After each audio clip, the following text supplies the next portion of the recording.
Hello guys! Good morning, good afternoon, good evening sa inyong lahat. How's everyone? Alam nyo guys, nag-iisip ako kung ano ang lulutuin kong ulam. And then, suddenly, nakita ko tong puno ng malunggay. Ang daming dahon, malulusog, healthy, green na green.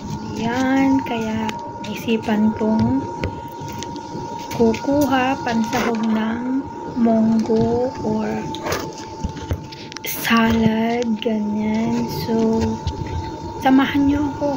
Kuha tayo ng dahon ng malunggay. Green leafy vegetables, fresh na fresh. Yan, dyan na kukuha na tayo. Gusto nyo rin ba yung dahon ng malunggay na pansahog sa munggo or kahit anong klaseng beans na pwedeng ulamin? Ito na. At saka pwede pang gawing salad o kaya gawing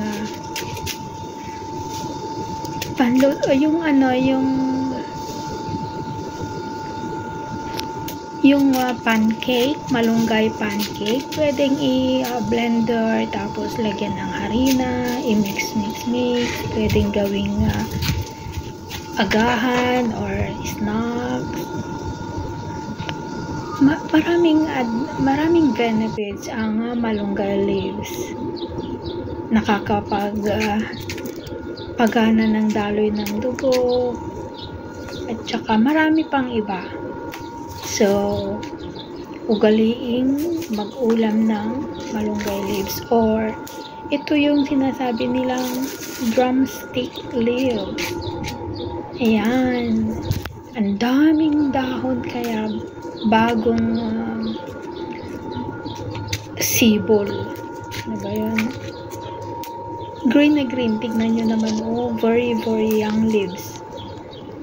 Hindi yung parang old na. Still young. Ayan, nakikita nyo naman. Ay nako, mapapadami na naman ako ng kain nito. So, how about you guys? Ayan, ang dami kong nakuha. Sa mga vegetarian na tulad ko, ayan, share na tayo.